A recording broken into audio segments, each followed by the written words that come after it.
আসসালামু আলাইকুম প্রিয় দর্শক, মানুষে আই আবিষ্কার করবে এমন কথা কি কোরআনের সরাসরি বলা হয়েছে? উত্তরে সংক্ষেপে বলা যায়, না, কোরআনে সরাসরি আই শব্দ নেই। কিন্তু মানুষের জ্ঞান, মহাকাশ অনুসন্ধান ও কৃত্রিম বুদ্ধিমত্তার মতো প্রযুক্তির দিকে ইঙ্গিতপূর্ণ আয়াত আছে, যেগুলো গভীরভাবে চিন্তা করলে বিস্ময়কর মিল খুঁজে পাওয়া যায়। বিজ্ঞানীরা আই এবং মানব মস্তিষ্ককে তুলনা করে দেখেন যে উভয়েরই শক্তি দুর্বলতা রয়েছে, কিন্তু আই ভবিষ্যতে মানুষকে ছাড়িয়ে যেতে পারে। তাহলে ভবিষ্যতে কি ঘটতে চলেছে? চলুন আজকের ভিডিওতে তা আলোচনা করার চেষ্টা করব ইনশাআল্লাহ। কৃত্রিম বুদ্ধিমত্তা তথায় আই সহ সবই মানুষের শেখা ও আবিষ্কারের ধারাবাহিকতা। কোরআন কোনো বিজ্ঞান বই নয়, কিন্তু বিজ্ঞান কখনোই কোরআনের সাথে সাংঘর্ষিক নয়। মানুষ চাঁদে গেছে কারণ আল্লাহ তাকে শিক্ষা দিয়েছেন। মানুষে আই বানিয়েছে কারণ আল্লাহ তাকে ইলম বা জ্ঞান দিয়েছেন। কিন্তু মানুষ কখনো আল্লাহকে ছাড়িয়ে যেতে পারবেন না, কারণ রূহ একমাত্র তারই দান। মানুষের মস্তিষ্ক যিনি সৃষ্টি করেছেন, তিনি কি কেবল বিজ্ঞানী হতে পারেন? বরং তিনি তারও বহু ঊর্ধ্বে।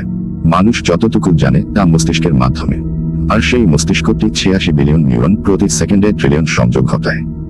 যেমন স্মৃতি, চেতনা, কল্পনা, নৈতিকতা, ভালোবাসা ইত্যাদি এই জটিলতম সিস্টেম কোনো মানুষ বানায়নি। কোরআনের ঘোষণা, যিনি সৃষ্টি করেছেন তিনি কি জানবেন না, অথচ তিনি সূক্ষ্মদর্শী, সর্বজ্ঞ। সূরা আল মুলক আয়াত 14। প্রশ্ন জাগতে পারে, তাহলে আল্লাহ কি সবচেয়ে বড় বিজ্ঞানী? একজন মুসলিমের কখনো এমনটি বলা উচিত নয়, কেননা এখানে একটি সূক্ষ্ম বিষয় আছে। বিজ্ঞানী অর্থ যিনি সৃষ্টিকে বোঝার চেষ্টা করেন, আর আল্লাহ তিনি যিনি নিজেই সৃষ্টি করেছেন। বিজ্ঞানী নিয়ম আবিষ্কার করে আর আল্লাহ নিয়ম সৃষ্টি করেন। তাই আল্লাহকে সবচেয়ে বড় বিজ্ঞানী বললে তার মর্যাদা সীমাবদ্ধ হয়ে যায়। কোরআন ঘোষণা করে, স্রষ্টা যিনি সর্বজ্ঞ ও পরম প্রজ্ঞাময়, আর তার কাছেই রয়েছে অদৃশ্যের চাবিকাঠি, তিনি ছাড়া আর কেউ সেগুলো জানে না। তিনি জানেন স্থলে ও সমুদ্রে যা কিছু আছে। তার অজানা কোনো পাতা ঝরে না, অন্ধকার মাটির গভীরে কোনো শস্যকণা নেই, তাজা বা শুকনো সবই সুস্পষ্ট কিতাবে লিপিবদ্ধ রয়েছে। সূরা আল আনাম আয়াত 59। বিজ্ঞানীরা বলেন, আমরা এখনো জানি না চেতনা বা কনসাসনেস আসলে কি, কিন্তু কোরআন 1400 বছর আগে বলেছে। আর তারা তোমাকে রূহ সম্পর্কে জিজ্ঞেস করে, বলো, রূহ আমার প্রতিপালকের আদেশসমূহের অন্তর্ভুক্ত, আর তোমাদেরকে জ্ঞান থেকে দেওয়া হয়েছে অতি সামান্যই। আল ইসরা আয়াত 85। এই একটি আয়াতেই আধুনিক নিউরোসায়েন্সের সীমা ধরা পড়ে। আই বনাম মানুষের মস্তিষ্ক পার্থক্য করলে দেখা যায়, আই ডেটা প্লাস অ্যালগরিদম আর মানুষ ডেটা প্লাস অ্যালগরিদম প্লাস রূহ। এবার চলুন আই বা কৃত্রিম বুদ্ধিমত্তার সম্পর্কে কোরআনের কোন ইঙ্গিত আছে কিনা তা দেখে নেওয়া যাক। কোরআনে সরাসরি আই শব্দ নেই, কিন্তু মানুষের তৈরি বুদ্ধিমান ব্যবস্থা ও জ্ঞান সঞ্চালনের ধারণা আছে। কোরআনের সূরা আল বাকারা 31 নম্বর আয়াতে ঘোষণা করা হয়েছে, আর তিনি আদমকে সমস্ত বস্তুর নাম শিক্ষা দিলেন। তারপর সেগুলো ফেরেশতাদের সামনে পেশ করলেন এবং বললেন, যদি তোমরা সত্যবাদী হও তবে এসবের নাম আমাকে বলে দাও। ব্যাখ্যা করলে বিষয়টি স্পষ্ট বোঝা যায় যে সমস্ত নাম বলতে ধারণা, ভাষা, শ্রেণীবিন্যাস ইত্যাদি নির্দেশ করে। আর কৃত্রিম বুদ্ধিমত্তা বা আই গণিত, ডেটা, ভাষা, শ্রেণীবিন্যাস, অ্যালগরিদম, নামকরণ ইত্যাদি ব্যবহার করে যে কোনো তথ্য সরবরাহ বা দ্রুত সিদ্ধান্ত দিচ্ছে, যা বিস্ময়কর ও চমকপ্রদ হলেও প্রকৃতপক্ষে এটি মানব মস্তিষ্কের ফসল। আর মানুষের বুদ্ধিমত্তা আসলে আল্লাহ প্রদত্ত জ্ঞানকে প্রসারিত করার ক্ষমতা ছাড়া আর কিছুই নয়। সেক্ষেত্রে মানুষের তৈরি কৃত্রিম বুদ্ধিমত্তা আল্লাহর প্রগাঢ় এবং নিদর্শনের আবিষ্কারে সাহায্য করছে, যা মূলত আল্লাহ প্রদত্ত জ্ঞানের বিকাশ। যেমন সূরা আন নাহলের 78 নম্বর আয়াতে আল্লাহ বলেন, তিনি তোমাদের শ্রবণ, দৃষ্টি ও অন্তর দিয়েছেন যাতে তোমরা কৃতজ্ঞ হও। এখানে লক্ষণীয় যে আই এর 3টি মূল উপাদান, যেমন 1 ইনপুট অর্থাৎ শোনা বা দেখা, 2 প্রসেসিং অর্থাৎ চিন্তা এবং 3 আউটপুট বা সিদ্ধান্ত প্রদান করা। অর্থাৎ কোরআনের মানুষের বুদ্ধিমত্তার মূল কাঠামো তুলে ধরা হয়েছে। সূরা আল জাসিয়া আয়াত 13 আল্লাহ ঘোষণা করেন, আর তিনি তোমাদের কল্যাণে অধীন করে দিয়েছেন আসমানসমূহে যা কিছু আছে ও জমিনে যা কিছু আছে, সবই তার পক্ষ থেকে। নিশ্চয়ই এতে চিন্তাশীল সম্প্রদায়ের জন্য নিদর্শন রয়েছে। অর্থাৎ প্রকৃতির নিয়ম, গণিত, লজিক এসব জ্ঞানের আল্লাহ যতটুকু চান তা মানুষ অন্বেষণের মাধ্যমে গবেষণা করে রোবট বা যন্ত্র, মানব, স্বয়ংক্রিয় সিস্টেম, আই ইত্যাদি তৈরি করতে সক্ষম। কিন্তু আই যতই উন্নত হোক না কেন, রূহ তথা নৈতিকতা ও আত্মা মানুষের মতো হবে না।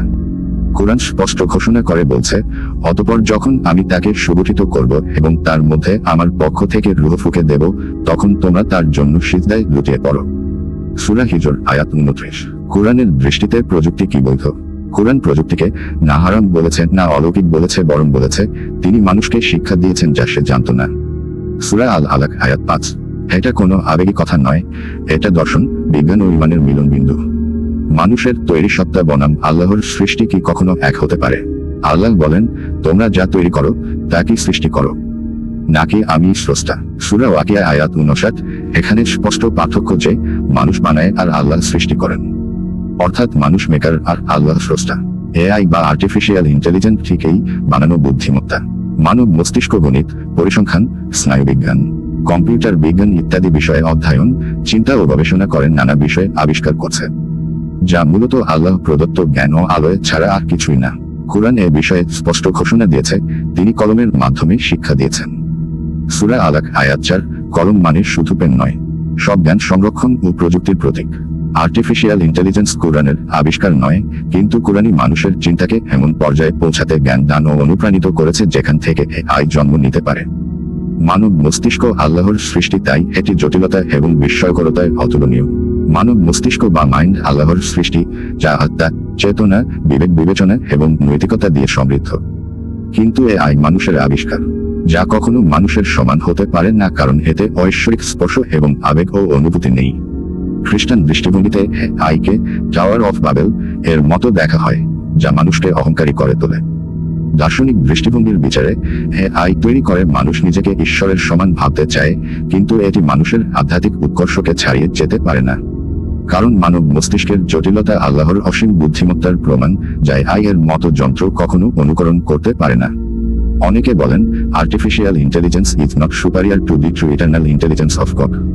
কিছু ধর্মীয় চিন্তক মনে করেন যে এআই এর অত্যধিক উন্নয়ন মানুষের কেন্দ্রীয়তাকে হ্রাস করবে, যা ম্যাটেরিয়ালিস্টিক দৃষ্টিভঙ্গিকে উৎসাহিত করে।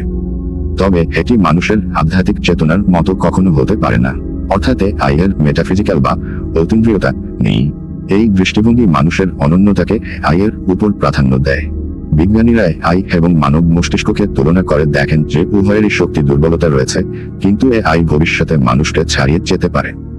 মানব মস্তিষ্ক জটিল, প্রায় 86 বিলিয়ন নিউরন কাজ করে, কিন্তু এআই কম্পিউটেশনাল গতি এবং ডেটা প্রসেসিং এ এগিয়ে। এআই কি কখনো মানব মস্তিষ্কের সমান হতে পারে? এআই মানব মস্তিষ্কের নিউরাল নেটওয়ার্ক অনুকরণ করে তৈরি, যা শিখন প্রক্রিয়ায় সাদৃশ্য দেখায়। কিন্তু মানব মস্তিষ্ক এনার্জি এফিসিয়েন্ট প্রক্রিয়ার মাধ্যমে কাজ করে, অভিযোজিত হয়। মানব মস্তিষ্ক আবেগ, সামাজিক বুদ্ধিমত্তা এবং সেন্সরি অভিজ্ঞতায় উন্নত, যা এআই এর কেন্দ্রীয় নার্ভাস সিস্টেমের অভাবে অসম্ভব। এআই হ্যালুসিনেট করে, কিন্তু মানুষ দ্রুত শনাক্ত করে। তাহলে ভবিষ্যতে কি হতে চলেছে? কিছু বিজ্ঞানী মনে করেন এআই, যেমন এজিআই বা সুপার ইন্টেলিজেন্স, মানুষকে ছাড়িয়ে যেতে পারে, কিন্তু তা এখনো অনেক দূরে। অন্যরা বলেন মানব মস্তিষ্কের জৈবিক সুবিধা, যেমন চেতনার দিক থেকে এআই কখনো সমান নয়। সর্বশেষে কথা সত্য যে মানব মস্তিষ্কের জটিলতা বিস্ময়কর, এবং ধর্মীয় দৃষ্টিভঙ্গিতে এটি ঐশ্বরিক। বিজ্ঞান এটিকে স্বীকার করে, কিন্তু এআইকে একটি টুল হিসেবে দেখে, যা দ্রুততার সাথে মানুষকে কাজের গতি আনতে সাহায্য করে। উভয়ের সমন্বয়ে ভবিষ্যৎ করে উঠতে পারে, যদি আমরা নৈতিকতা এবং অভিযোজনশীলতা বিবেচনা করি। এআই কখনো মানুষের মতো জৈবিক ক্রিয়া ও অনুভূতি সম্পন্ন হতে পারে না, মানুষ পারে, কারণ তার অন্তর আছে। মানুষ জ্ঞান বিজ্ঞানের গবেষণায় মহাবিশ্বের কতটুকু সীমা অগ্রসর হতে পারবে, এ বিষয়ে পবিত্র কুরআনের সূরা আর রহমানের 33 নম্বর আয়াতে আল্লাহ ঘোষণা করেন, হে জিন ও মানুষের দল, তোমরা যদি আসমানসমূহ ও পৃথিবীর সীমা অতিক্রম করতে পারো, তবে অতিক্রম করো, কিন্তু তোমরা তা অতিক্রম করতে পারবে না অনুমতি ব্যতীত। এবার আসুন বিষয়টি বিশ্লেষণ করা যাক। আসমান ও জমিনের সীমা অতিক্রম, অর্থাৎ মহাকাশ ভ্রমণ, ক্ষমতা তথা আল্লাহর ইচ্ছা বা অনুমতি ছাড়া সম্ভব নয়। আজ মানুষ জ্ঞান, প্রযুক্তি, রকেট, শক্তি, জ্বালানি, গণিত ও পদার্থ বিজ্ঞানের মাধ্যমে চাঁদে গেছে। সত্য, কিন্তু বিজ্ঞান মহাবিশ্বের কতটুকু সীমা আবিষ্কার করতে পেরেছে তা আজও অজানা। প্রিয় দর্শকে, এআইয়ের ভবিষ্যৎ নিয়ে আপনার কি মতামত তা কমেন্ট করে জানান। আর ভিডিওটি ভালো লাগলেই অবশ্যই লাইক দিয়ে পাশের বেল আইকন বাজিয়ে দিন। ধন্যবাদ।